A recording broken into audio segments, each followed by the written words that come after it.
aside from all of that. Wow, we really go the fuck off, don't we? We really do. Let's get that energy back up. Oh yeah, we're talking about we took our testosterone pills this morning. We really brought it down by just bitching about the Simpsons. It was a really hard boomer move on our part, right? You know what really sucks these days? Everything.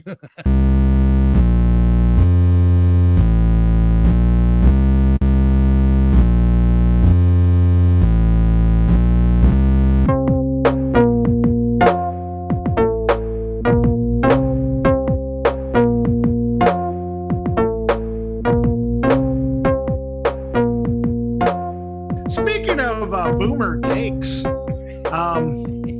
Check this out. So I have some news here.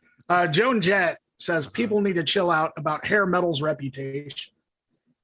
Oh, about hair metal's reputation? Yeah. But like she says, okay. Doesn't give a damn about reputations, right? That's a good one.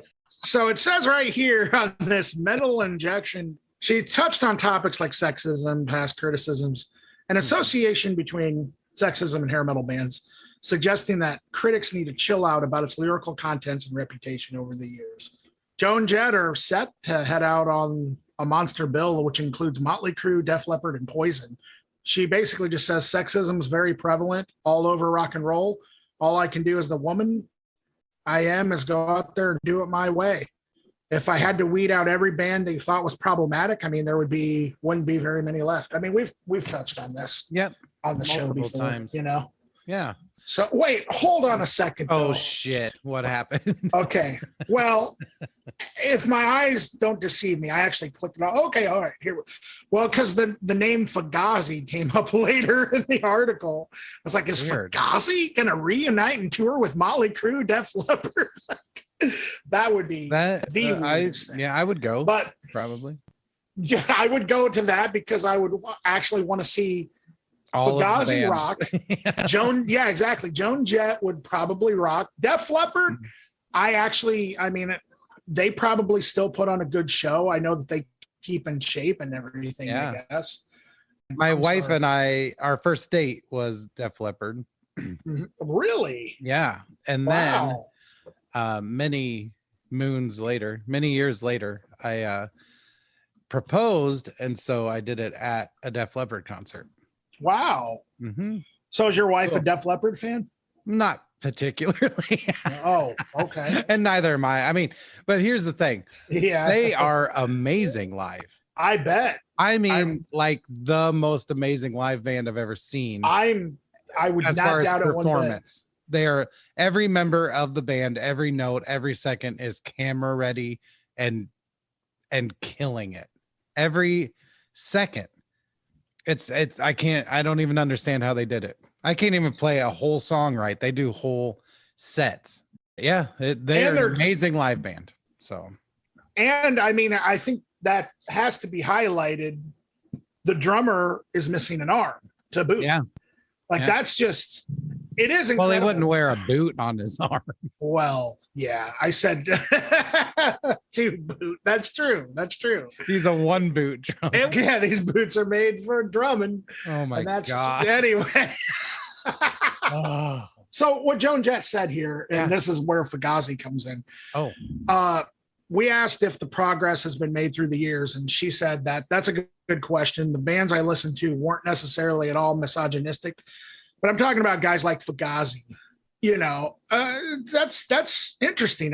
That's cool that Joan Jett acknowledged Fugazi, man. That's awesome. But it doesn't surprise me because there was a Kathleen Hanna documentary, The Punk Singer. You ever seen that? Mm-mm. And it's about her struggling with her illness and coming back from it because she got ill with Lyme disease for many years. Oh wow. And so that's why she kind of stopped performing for a while after La Tigra. And Joan Jett was interviewed like multiple times in that video. So wow. And I mean, Joan Jett basically comes from punk rock. But also the other thing to keep in mind here is that her bandmate in the Runaways, Lita Ford, went full on glam metal. Yeah, so for sure. and I'm sure they're probably still friends. Maybe they're not. I don't know. I've never Yeah, heard they're probably anything. either friends or mortal enemies. One of the two, but I doubt.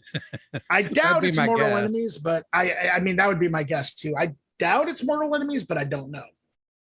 So the other piece, well, there's two pieces of movie news here. Right. One of them is completely pointless, and the other one is also completely pointless. Nice. But we like to talk about those things. The famous Wayne's World car headbang scene almost featured Guns N' Roses instead of Queen.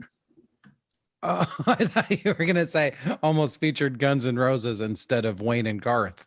Now that would have been awesome. Yeah, like just in that scene, they have Slash and Duff just headbanging in a car. Why is Slash and Duff playing Wayne and Garth during this scene? Because we wanted Guns N' Roses. What's wrong with that? So anyway, what was it supposed to be? Let me see. I don't know what song. It doesn't.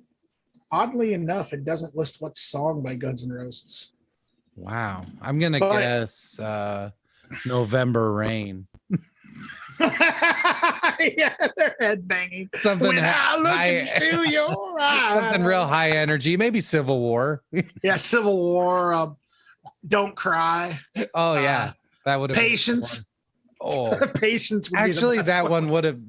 If they all would have done the whistling solo together. Yeah. Oh, that's a good fucking point. Yeah. They would have. Oh man. I could have handled that. It probably would have been Welcome to the Jungle because I mean, Mr. Brownstone wasn't a hit. Yeah. Or Paradise City. Yeah, I could also see them. Paradise City would have actually sucked. I think it would have. Yeah. I would have not wanted to see that. Ugh. That's kind of the one song on Appetite for Destruction that I really don't care if I hear. The only thing that makes it better is if you sing "Take Me Down to the Paradise City," where the grass is cheap and the coke is shitty. That's what we've done since middle school. That one anyway, yeah. So yeah, and then the last piece of cinema news we got is there's a sequel that is going to be coming out to This Is Spinal Tap. Yeah. I don't have anything to say about it. I thought This Is Spinal Tap was a funny movie. Yeah, it is. Does it say that? So it's a sequel, like a direct sequel, right? Yeah, I guess. So are the same people in it? None of them are dead. I believe so. Yeah. All right. It'll be the same people, but I mean, I'll see it. Yeah. Oh, by the way, welcome to Accelerativ Thrust. I'm Dan. Oh, yeah, and I'm Eric. We covered a lot before we did that introduction. And it's all getting cut. It's all getting cut. I totally forgot to do the introduction, Eric. That's all right. If they're listening, they know. They know. It's just randomly going to come up and they're like, God, I wish they would just tell us what I'm listening to. Yeah. Today we got some news and then we're going to review records. You want to go through the news first, Eric? Oh, we're starting over? Okay. No, but for real. But Joan Jett doesn't give a damn about reputations. Oh man. I'll just have to deliver my jokes as if I just am making them up on the fly. And in that voice. Yeah. The auto voice. Yeah. Whoa, Joan Jett. She doesn't care about bad reputations. She doesn't even give a damn. Anyway. So we already did the news. If you're just tuning in now. Yeah. Like it's a live stream or something. If you're tuning in now, then good on you because you got to hear the introduction before anything else. So our 3 records that we're doing today are really short. I know. Week. I think it's a direct result of the bloated horseshit we reviewed last week. I think so too. And you know what? I'm here for it, man. I really actually have a lot to say about these 3 records. It's going to take us longer to review these records than it will take you to listen to these records. Exactly. Yeah. It's going to be like, I think like every single one of them are buckle up. It's going to be a bumpy one. Yeah. Buckle up. It's going to be a short ride. It's going to be a short ride, man. Here we go. So wait, what did we decide? You're first? So I'm first. Okay. And yeah, let's finally talk about records. Let's talk about some GD records. GD, what Gangster Disciple Records? Yep. Okay. IGD, Imperial Gangster Disciples. Phew, let's get to some records. I am the king of getting off track today. Me too. So the Co-kings. cocaine. That's why I'm so wound up. I do a lot of co-kings in the morning. Cocaines. Okay, so hold on. I got to do a co-king real quick.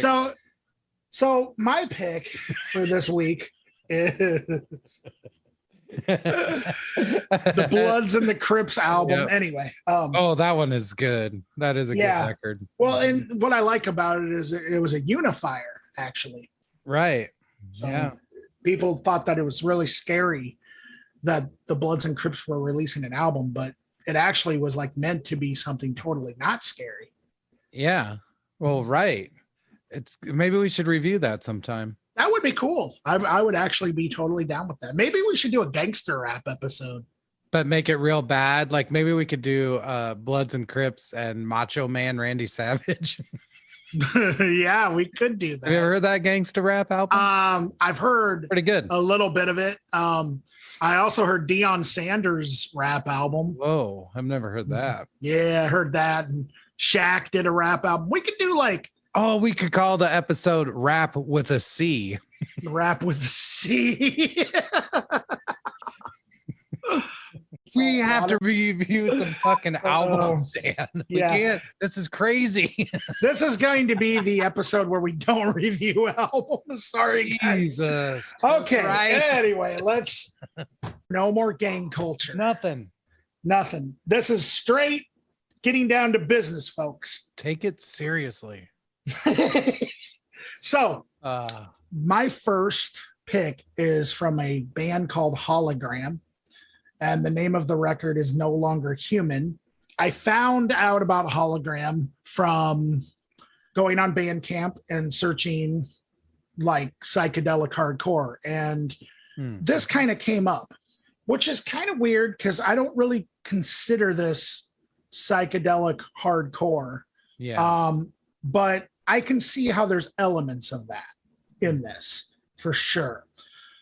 But what I will say this is extremely punishing and really honestly some of the most intense hardcore I've heard in a while. It's very fast and there's just some great noise thrown in, really gnarly guitar tones. Like I love the guitar tones on this. It just cuts through you like a knife. I love how there's crazy bursts of squeals and feedback all throughout. But yeah, most of the songs except for the last track are under 2 minutes long. So it really just flies by, but in some of the best ways. The drums, like as far as the mixing goes, I really liked how the drums were mixed for some reason, because it kind of sounded like almost boxy, like a drum machine at times. And I really liked that. The drumming almost sounded robotic at times, but was also like really, really just fast. Like there were elements of like blast beats and things like that. I would say like maybe one of the best ways to describe this would be like crusty hardcore, but also there's elements of like there's an instrumental track, which is just sort of this noise piece for like a minute. And then like the last track gets kind of sludgy. It's called I See a Pale Light. And it reminds me a lot of like early Melvins, especially the way that the drummer is just sort of hitting the bass drum, like in the staccato, like sort of rhythm. Dale Crover used to do that all the time on those early like Melvins records. That probably is my favorite track on the record, although I think the whole thing is great. But there's also some really psychedelic stuff, like particularly on that song. Particularly the vocal effects. There's like this oozy sort of like reverb effect that the singer is putting on his vocals on that one. But for the most part, it's just really heavy, intense. The vocals are just really like, I mean, almost like a cross between hardcore that you would hear on something like Black Flag meets maybe Converge or something. So almost somewhere between like youth crewish style scream versus like a almost Cookie Monster, but not really. Like it doesn't really get that low. I don't know. I can't really describe it. But I would say like the best parts of bands like Converge, I would say there's definitely a Black Flag minor threat element going on here. This also reminded me a lot of the band Justice Fetish that we reviewed a while back. Dillinger. I would even say that there are parts where like the guitars and drums are so staccato that it doesn't sound like it, but the song structure almost reminds me of like Jay Reatard when he does stuff like that. Sure. The bass at times really resembles Jesus Lizard to me. And then I would also say another huge comparison I would make, if you're a fan of Dark Throne's crust punk albums, like The Cult is Alive and FOAD, when they strayed completely away from black metal for a few albums, that's kind of what I would say this stuff reminds me of. And also the band Bark that we reviewed. And there's also a little bit of like sort of no wave going on a little bit, like, but not really, like more, I would say modernized type stuff like Brainiac, which I guess Brainiac was the 90s. So you can't really say, but you know, I wouldn't say it sounds like Richard Hell or something like that. Like I would say more like Brainiac or, you know, Six Finger Satellite without like the electronics and stuff like that. So yeah, what did you think, Eric? Yeah, it was cool. I liked it a lot, but it was extremely hard to place into any sort of like parameters in my, you know, like, and it may be just that I don't know other things like it. I mean, there's a chance that there's tons of other things that sound like this. I just don't know them, you know. But yeah, for me, it seemed like it was real grindy, almost proto black metal in a way. And it had a little bit of a D beat swing to it, some crust elements and things like that. But yeah, really just fast and intense and pretty wild, seemingly kind of strange. But yeah, I felt like the vocals were really venom-ish, venomness. No, venomous. Yeah, venomous. That's what it is. Sure. Like a snake. But yeah, so kind of growled, you know, kind of screeched at times, but not quite into any specific sort of vocal style, if that makes any sense. Yeah, a lot like Venom. Musically, I just thought it was, like I said, really strange. There was a lot of weird frequencies, and there was electronics in this throughout. I don't think they were a major part of the songs or whatever, but as far as interludes and breaks and solos and things, they had a lot of weird stuff happening with those frequencies. And I don't know if that was a synth or if it was guitar pedals or whatever. I would guess probably guitars through pedals. But yeah, I thought it was really cool. At 15 minutes, it's hard to like dive in super deep. You know what I mean? Like you have a feeling of what's happening. But I thought it was a really cool release. And I liked how they weren't afraid to just go wherever they wanted to. Like it's very sporadic. It's very like, here's a part and here's a part and now this new part and this part, and it moves like that. And you just have to accept that that's how it moves. They weren't afraid to get slow. They weren't afraid to get angular with it. They got noisy. Overall, really disorienting. And so in that sense, the psychedelic hardcore tag makes perfect sense to me. Like I think it is disorienting. And I think that's really interesting for something that sounds so just intense. You know, it's hard to have that space, but also that tension, you know, if that makes any sense. So I really enjoyed it. As far as on the cut, like on the edge of hardcore, I definitely would listen to this, and I would listen to more by the group in a field that I usually don't spend a lot of time in. This stands out. Good stuff. Speaking of stuff that sounds otherworldly. Yeah. So it's funny that I feel like if I were a listener of this show, I would think that we collaborated on what we were going to pick for the week sometimes because they just sort of share core elements, you know?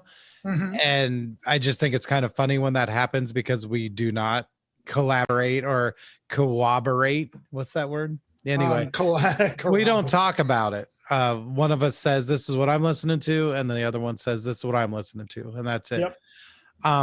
But yeah, the two non-local records that we picked, I do think they're similar. I think that they should play a show together. I think they could be on the same label, that kind of thing. I don't think they sound alike, but they just share a lot of core elements. So anyway, the record I picked is called Fashion Pimps and the Glamazons.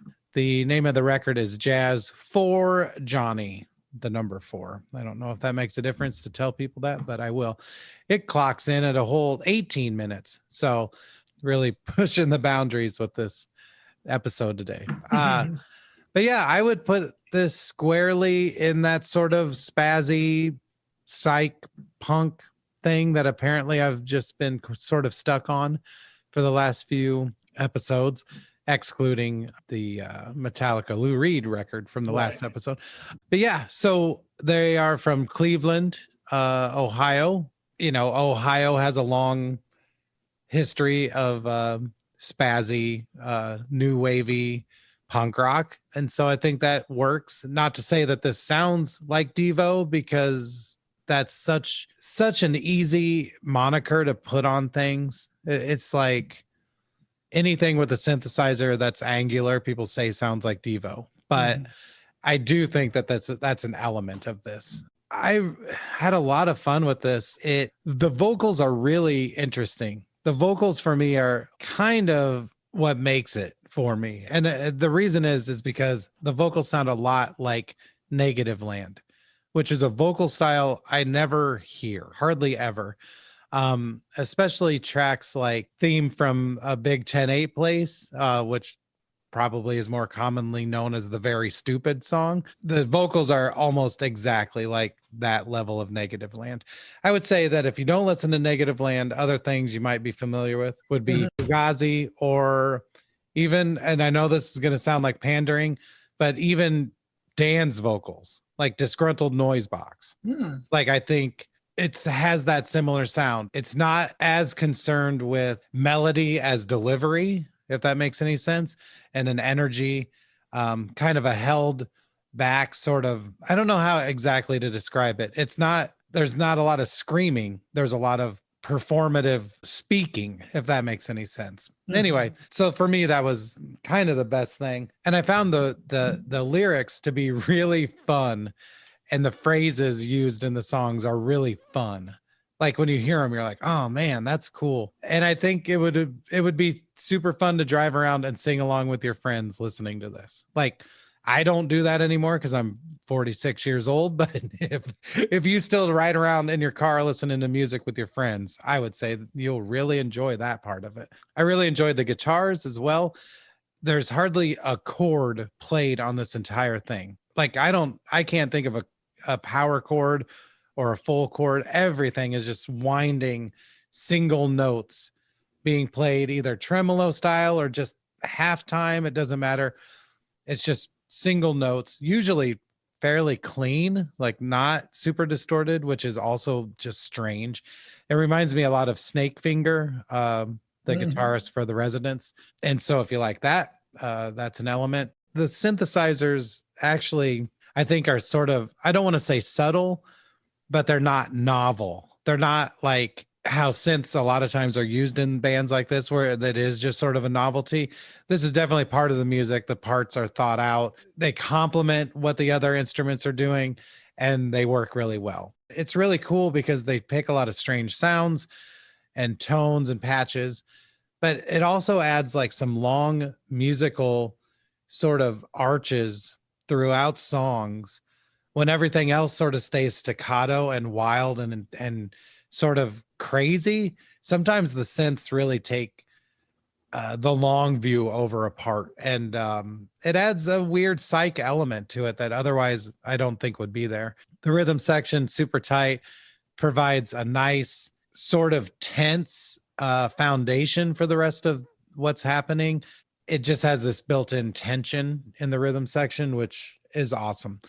Anyway, just an overall super fun, weird, exciting, goofy record. And I have to say the album cover is one of the most disturbing and best album covers I've seen in a really long time. I'm not even going to describe it. Just you have 18 minutes to spare. Go listen to the record, okay? And yeah, I just can't say enough about it. I just thought it was a blast. What'd you think, Dan? Yeah, I loved this record. This is absolutely 100% my cup of tea. Yeah.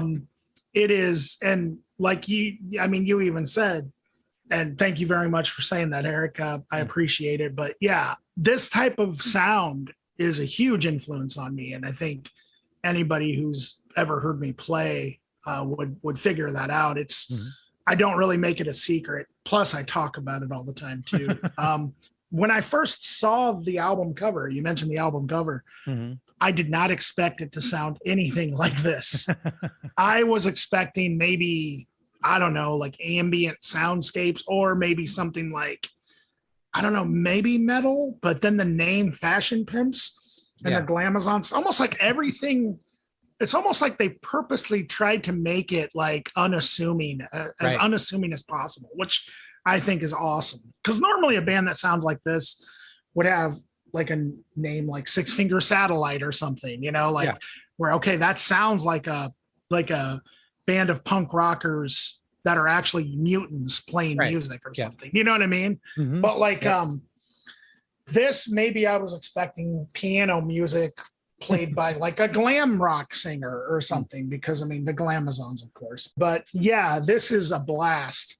I love the lyrics as well. Like the opening track, Free World, was so like, just, I don't give a shit. Yeah. When he's like, it's a free fucking world. Yeah, it's a free fucking world. It just totally sounds like, and it sounds like music on one hand that, like you said, you would be cruising around listening to with your friends in like a hot rod or something, dressed up in like the neutrinos from the Ninja Turtles or something. But then on the other hand, it totally sounds, I don't know, like calculated and scientific and robotic at the same time. Like it totally is like psychedelic, spazzy, acid, no wave punk or something, Yeah. What I really like about it too is the vocals through the whole thing are doubled. And it just adds this almost like otherworldly effect to it. You know what I mean? Yeah. That especially like, I feel like if the vocals weren't doubled in a project like this, it wouldn't have the same effect. You know what I mean? Like me personally, like I feel that way. Also, the bass playing, like you mentioned the rhythm section, the bass is such an important element to a band like this, I believe. It's kind of, the bass and the drums are kind of what's carrying the rhythm, while, like you said, the guitars are completely unconcerned with any sort of like tradition. They're making noise, controlled noise, if that makes any sense, like controlled chaos kind of. And when I say noise, I guess I mean more like sounds, like interesting sounds with the guitar, which is totally like a Steve Albini type thing, For sure. I also heard a little bit of like surf rock kind of going on. So there you have like a Man or Astro Man type situation where I could totally see these guys putting on just a really killer stage show, And then also I heard some new wave stuff like Tubeway Army. And I would say this was more Tubeway Army than it was like, say, Devo. But you're right. Devo is kind of like the default sort of comparison to anything like this. And I'm guilty of that too, because it's kind of the first thing. It's the first thing that you always hear and stuff like this. Also, I think it needs to be said that these guys have a song called Dream Police, and they're not Cheap Trick. And it's not a cover. And in one sense, I was kind of wanting to hear their take on Dream Police. Yeah, I'd be into that too. I'd be into that as well. But on the other hand, I thought it was awesome that it wasn't a cover. I mean, if you're into like Tubeway Army, Devo, but also stuff like Man or Astro Man, I would say Brainiac, Jesus Lizard, Six Finger Satellite, Oneida, Mile Marker, Men's Recovery Project, all of those could be reference points. But this is also, I've never really heard a band do a take on this kind of sound quite like these guys. Yeah, totally. It was really, really just a blast. Yeah, this was totally 100% my shit, Eric. Good one. I've been looking to review this one for a while. I think it was too close to things I had reviewed recently or blah, whatever reason, but sure, finally made it happen. And I think when I first heard it, I was like, oh, Dan's going to love this. Oh yeah. It's dude, I this is honestly a record that I would probably go out and buy a physical copy of if I saw it. Like if I was just like skimming through a random record shop, if I happened to see this, I would actually strongly consider buying a physical copy of it. Yeah. If someone wanted a physical copy, it looks like on Bandcamp, they have this record on vinyl, $20 for a regular one and $23 for a glow in the dark. Holy shit. I'm ordering it right now. For $3 extra, you might as well get a glow in the dark one. Yeah. Everyone else should buy a copy too. Absolutely, 100%. Nice. Well, I'm glad that you liked that one. Yeah, I hope they come out with something else soon. This came out in 2021, so that might be a possibility. Okay, for local review, the band or group ensemble is called Wombat. I'm sure Wombat has been mentioned on the show because we have had two of the members as guests on the show, Justin Comer and Will Yager, and they are joined by Carlos Solaris, and that is the three members that make up Wombat. Justin does saxophone and other objects. Carlos does guitar and electronics, and Will does his double bass with objects. The record's called Tapas de Wombat, which is very funny. These are just some little appetizers, I guess is the idea. And they are all named after actual appetizers. This is really an enjoyable record. This is also under 20 minutes. I didn't do the math, but somewhere between 18 and 20 minutes. This is avant-garde music. So I'm just going to say that and get it out of the way. It is, I assume the pieces may have had some sort of outline, but I'm pretty sure that these were recorded in the moment by these three people, even though it says that it was recorded in Baltimore, Iowa City, and Philadelphia. So I would guess maybe this was done not together, sort of a long distance thing. But yeah, these guys are all really amazing players. This is a really wild and strange release. I feel like it's really intentional. Like you are supposed to be an active listener while you're listening to this. It commands your attention. It's not background music. A lot of times I think when people hear improvisational or avant-garde or certain words like that, they think some sort of ambient sound, some kind of background thing. And that's not this. This is very intentional. And the interactions between the instruments, that's kind of like the star of the show for me, is when the instruments sort of share the same space. And it works because like there's certain elements of each of these instruments that take up the same space, kind of like the trills on the saxophone, the frequency modulations on the guitar and electronics, and the sort of stuttered bass bowing, sort of dragged bowing sound. And it's hard to describe that, but there are moments where you can't tell which instrument is doing what sound, which is pretty amazing considering the diversity of the instruments. They should not sound alike, and sometimes they do. It's very pensive, engaging. It's constantly shifting. For me, it really brought back a lot of memories about listening to the Zodic Records releases put out by John Zorn in the early 2000s. I think it would fit in really well there, especially the John Zorn specific records and a couple of the other ones like the John Schott recording that came out. There is a jazzy element to this, but that's not what's happening. This is an exploration in sort of the sounds of these instruments and how they can work together.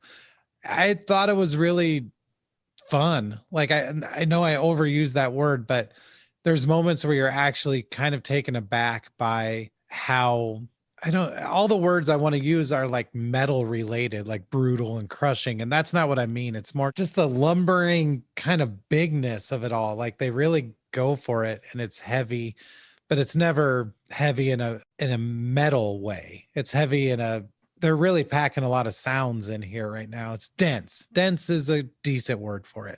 But yeah, I enjoyed it quite a bit. And I know we cover a lot of stuff on the show like this. And if you're not a fan of it, I'm sure that it can be frustrating. But if you are a fan of it, I think you're going to love this. I like I said, if you're into John Zorn stuff, I think this is right up your alley. So what'd you think, Dan? Yeah, I really enjoyed this record too. It definitely was an enjoyable listen. And surprisingly, you're exactly on the money, Eric. It's actually a fun listen.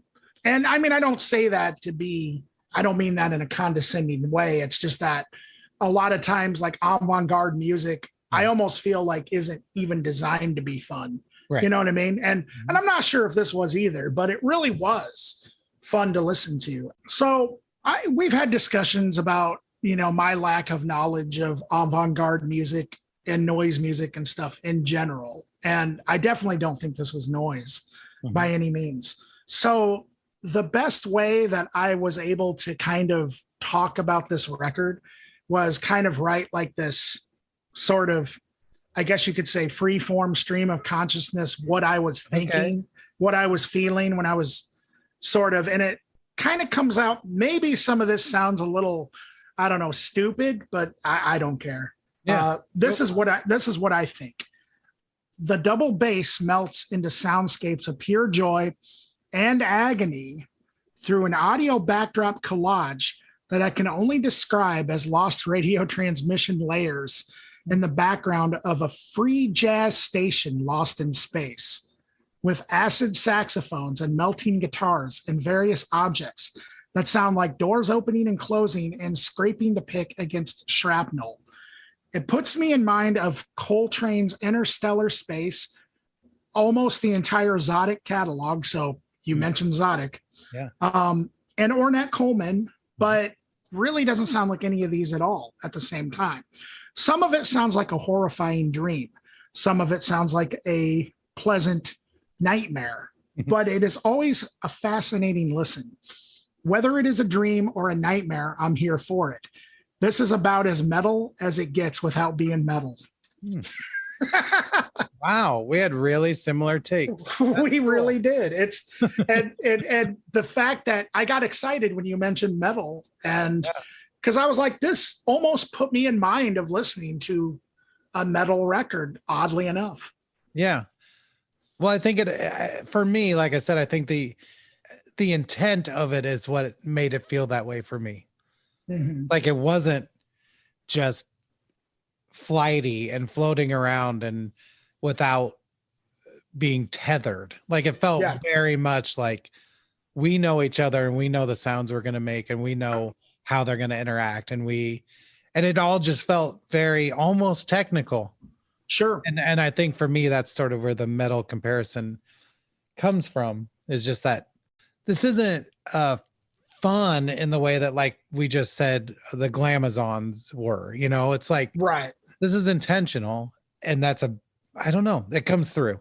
So it really does. And I have to say too that I was a really big fan of Justin Comer and the Unblessed Rest of Us, and all of the other stuff that we reviewed that is kind of connected to that. But I gotta say, this might be my favorite project that sort of Will is involved with and Justin is involved with that I've heard so far. Really, really enjoyed it a lot. And I also did not know that I know what tapas is related to appetizers, but I didn't realize that each song was named after an appetizer. Yeah, pretty sweet. What is your favorite appetizer of all time, Eric?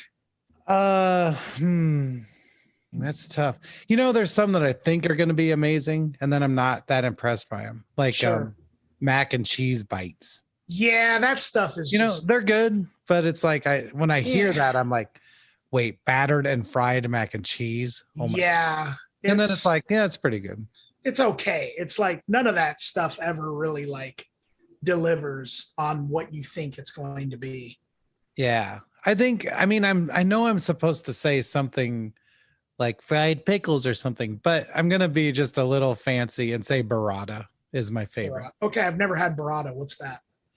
It's like a extremely soft cheese.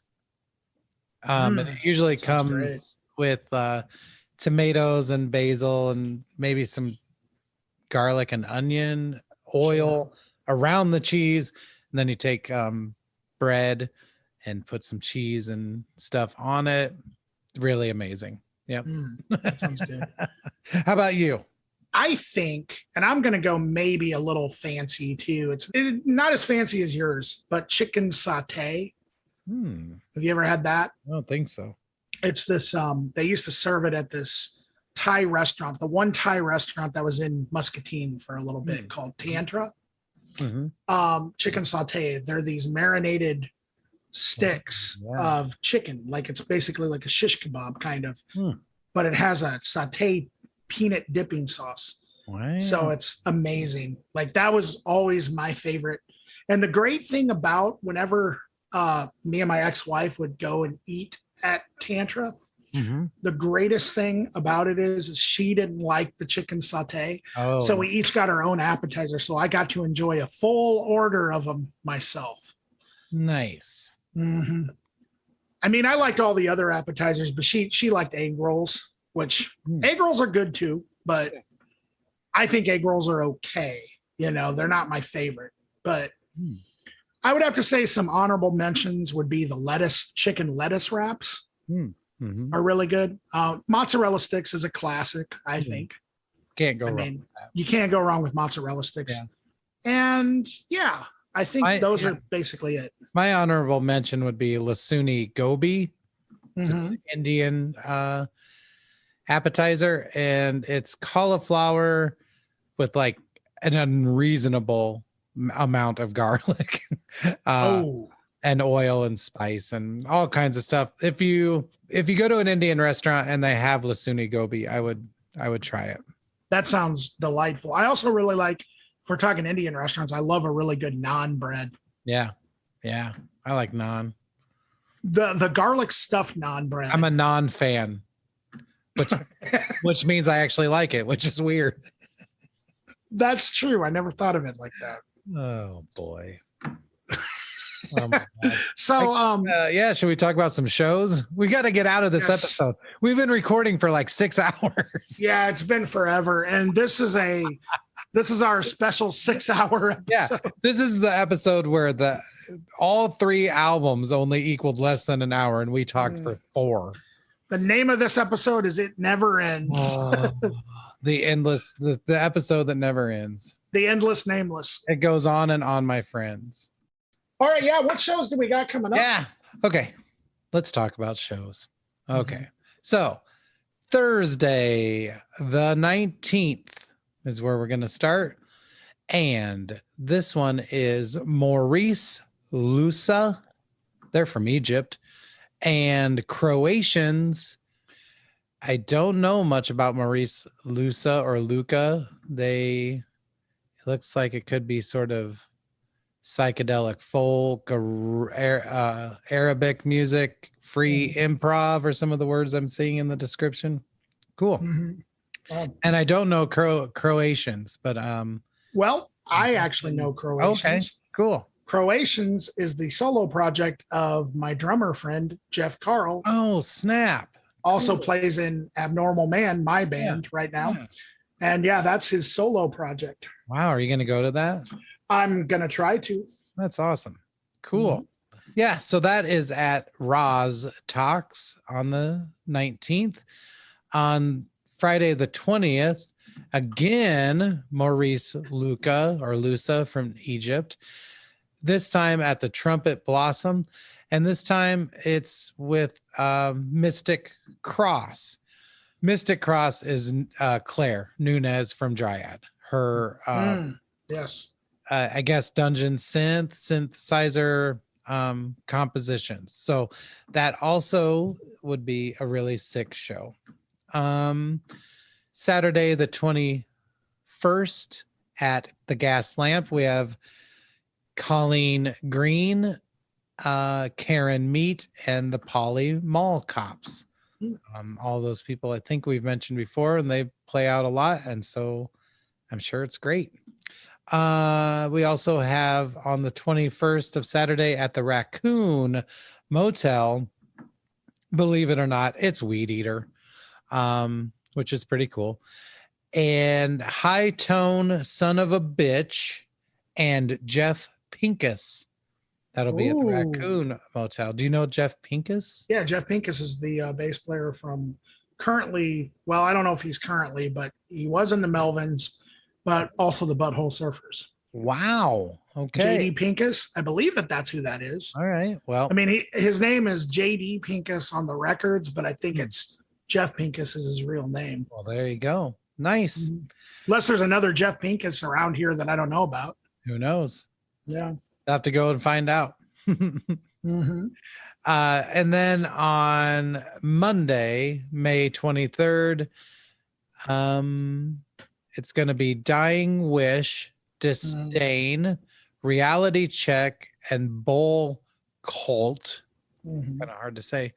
At the Skylark. So, and it looks like the description says fresh off their tour with Code Orange and during their much anticipated tour with Limp Bizkit. Oh, cool. So I don't know what all that means, but that's Dying Wish. So that's all I have for shows right now. Again, I'll say if you have shows coming up, if you have a venue, if you know people that have shows coming up, go ahead and send me a message. I will absolutely put it in the calendar and mention it on the show. I don't care what it is. So yeah, that's what I got for this week. Cool. Yeah, there's a lot of really cool stuff coming up for sure. Yeah. You know, I'm excited to hear that people are still out there doing stuff, you know. Yeah, for sure. And yeah, so oh, well, we did it, Eric. we made it through. Wow. Marathon sesh. Well, it did take us forever to start getting to talking about the records today. Oh my God. Yeah, for sure. But you know, we're gonna have sessions like that. Yeah. I just want to remind everybody out there that if you want to contact us, you can do so via our Facebook or Instagram. Leave a message, comment, let us know about any shows. But also, if you know of any artists that we should be covering or that we should be talking about or talking to, let us know. We haven't done an interview episode in a while. In a little while. Yeah. We should you think about that. We'll probably start doing that eventually here in a little bit. Yeah. You got anything else for him, Eric? Nope. Enjoy your week. And I guess now that we're coming out on Tuesdays, I get to say, see you next Tuesday. See you next Tuesday. And the original release date. Yeah. At least that's in my mind. That's what it was. I'm pretty sure that's what it was. Yeah. When CDs used to come out on Tuesdays, I never understood why. But anyway, yeah. Y'all have a great day. Bye. Okay. All right. So we're done. Yep, we're done. Oh, I guess I could say bye too. Bye.